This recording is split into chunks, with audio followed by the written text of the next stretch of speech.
Bonjour à tous et bienvenue dans ce nouveau numéro d'Objectif Espoir, un magazine consacré aux objectifs du millénaire pour le développement de l'ONU.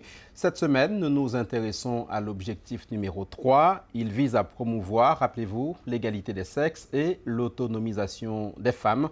Nous nous rendons dans la région Amhara, en Éthiopie. Elle présente l'un des taux les plus élevés de mariage précoce du pays. 80% des filles de moins de 18 ans sont mariées. La grande majorité vit maritalement dès l'âge de 12 ans. Des mariages précoces qui, bien évidemment, ont des conséquences directes sur l'éducation des femmes. Dans ces communautés pauvres, une fois mariées, les fillettes doivent quitter l'école pour assumer les tâches ménagères. Mais heureusement, les choses sont en train de changer. Voyez le reportage de Stéphanie Briand et de Ryan Indy. En plein cœur de la province de l'Amhara, dans le nord de l'Éthiopie, ce groupe de jeunes femmes se prépare à assister à une réunion. Toutes ont un point commun. Elles ont été mariées jeunes, très jeunes. Dans cette région, c'est une tradition. 50% des filles de 15 ans sont mariées. Au centre, Hana, une sorte de professeur de vie. La fidélité, vous savez ce que c'est? Oui, un homme ou une femme. Est-ce qu'on peut avoir une relation avec quelqu'un que l'on ne connaît pas? Non. Non. Quand les gens viennent de se rencontrer, est-ce que cela suffit de faire un seul test de dépistage du sida? Non. Non. Combien faut-il en faire? 3. Si on a le sida, que faut-il faire? Si on a le sida, il ne faut pas partager son rasoir. Il faut prévenir les gens. Anna est l'une des mentors du programme Miserite Iwot, une expression amharique qui signifie base de vie. Ce programme, mené en partenariat avec le gouvernement éthiopien et des ONG américaines, s'adresse aux jeunes filles âgées de 7 à 24 ans. Je ne savais pas que le sida existait. Aujourd'hui, j'ai appris comment se transmet la maladie et comment s'en protéger. Anna est comme une sœur pour toutes ces filles.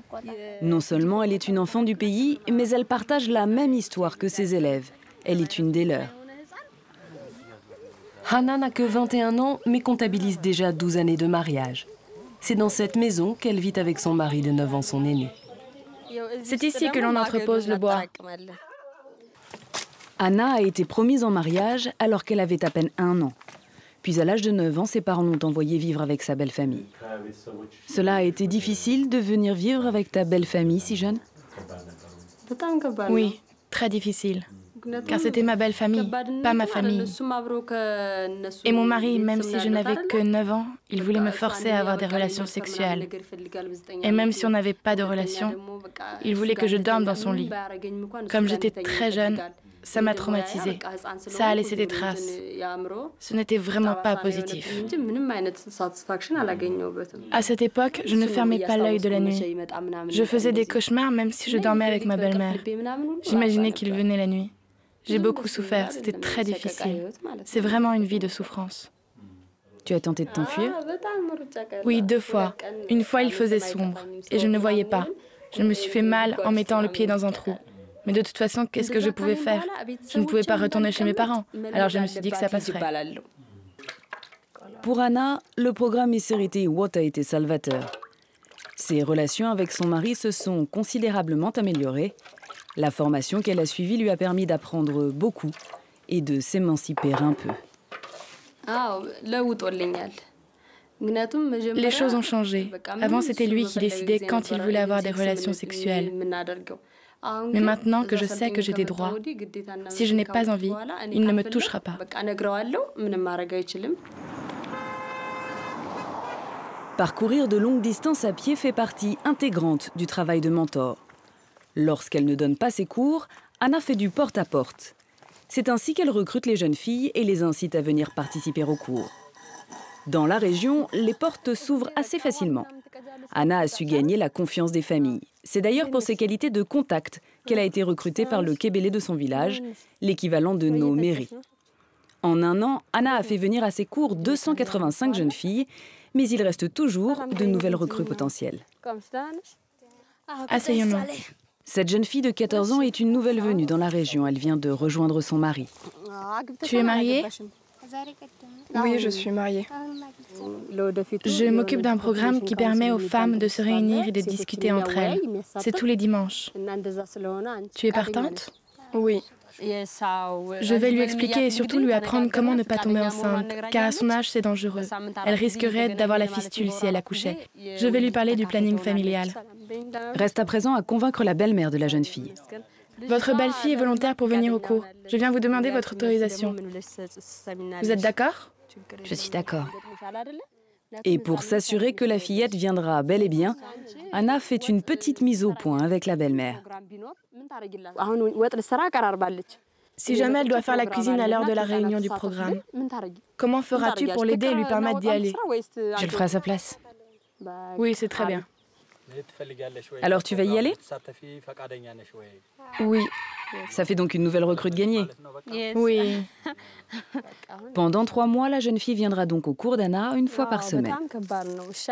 Au début, c'était difficile de les convaincre, mais une fois qu'elles intègrent le programme, elles sont ravies. Tinak suit les cours d'Anna depuis quelques semaines. Cette jeune fille de 16 ans vit avec son mari depuis 6 ans et elle est déjà maman d'un petit garçon. Sa grossesse s'est très mal passée. Elle est restée alitée pendant près de 9 mois. À quel âge as-tu eu ton premier enfant? 15 ans. Tu penses que c'était trop jeune?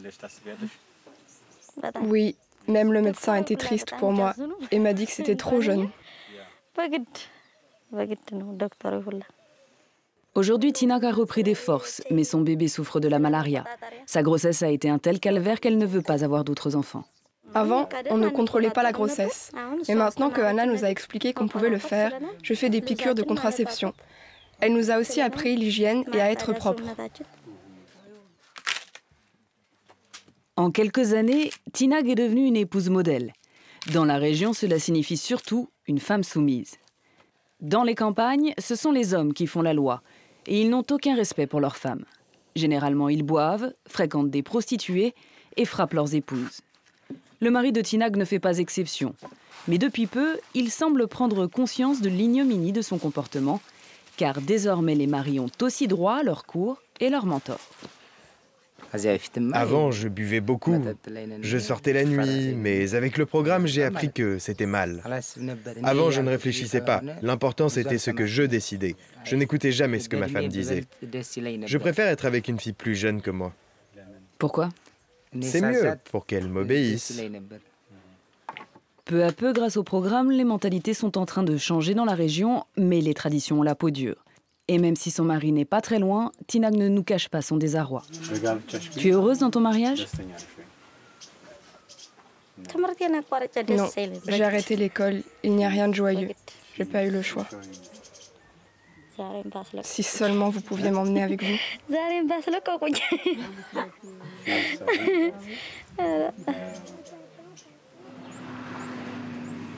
Anna, elle, n'a jamais voulu renoncer à l'école. Elle a dû se battre physiquement avec son mari pour pouvoir continuer à aller en classe. Elle l'a même fait emprisonner quelques jours parce qu'il l'en empêchait. Bonjour, ça va? Bien, merci. Sa détermination lui a donc permis d'aller jusqu'en classe de seconde. Vous apprenez quoi?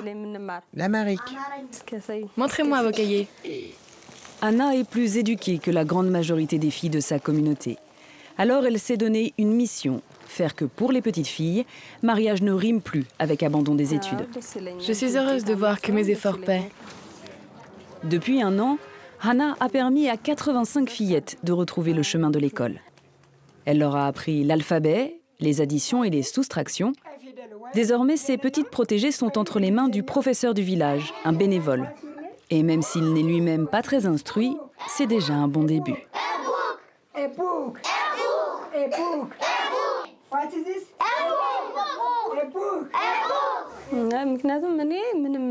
Avant, pour moi, il n'y avait personne. Mais maintenant, ça existe. Je suis là pour elles, pour les guider, pour leur dire ce qui est bon et ce qui est mauvais pour elles. Aymamot, viens au tableau. Grâce à cette ténacité, Hannah a instillé des espoirs dans la tête de certaines de ses petites élèves. Inscris la lettre manquante. Comme Haymamot, qui rêve de devenir docteur. Hannah connaît bien la famille de la petite Haymamot. Elle a beaucoup insisté auprès de ses parents pour qu'ils autorisent leur fille à aller à l'école. Dans cette région, où 75% des femmes sont illettrées, Il est souvent difficile de faire comprendre aux parents que les fillettes sont mieux sur les bancs de l'école qu'à la maison. D'autant plus quand les familles sont très pauvres, comme la famille de Hamamot. Nous, on ne connaît pas l'utilité de l'école, alors on pense que le mieux pour une fille, c'est d'être mariée comme moi. Mais Anna nous a convaincus. Au début, on était contre, mais maintenant on est d'accord. Anna a apporté des cahiers et ma fille a commencé à étudier avec elle. On est d'accord pour qu'elle apprenne à écrire et à lire, mais Anna doit s'occuper de tout. Elle doit se débrouiller pour lui fournir ses cahiers et les vêtements. Mais bon, maintenant qu'elle les a, elle peut continuer à aller à l'école. Quand est-elle censée rejoindre son mari? Maintenant, normalement. Et quel âge a-t-elle? Elle a 10 ans. Mais alors qu'est-ce qu'elle fait encore là? Maintenant, il n'est plus question qu'elle y aille. Elle doit tenter sa chance à l'école avec Anna. Elle doit tenter sa chance. Et est-ce que vous pourriez annuler le mariage? Oui, si les parents le décident. Le mariage peut être annulé. La petite fille peut retrouver sa liberté. Et toi, tu es heureuse? Tu préfères être mariée ou aller à l'école? Aller à l'école. Hannah a rempli son contrat. Elle a réussi à faire participer toute sa communauté au programme. À présent, d'autres jeunes filles comme elle seront formées au travail de mentor dans les régions voisines. En Éthiopie, déjà 100 000 jeunes filles mariées ont bénéficié du programme Miserite Iwot. Et c'est la fin de ce numéro d'Objectif Espoir. Merci à ceux qui l'ont préparé. Merci à vous de l'avoir suivi. Rendez-vous la semaine prochaine pour un autre grand reportage.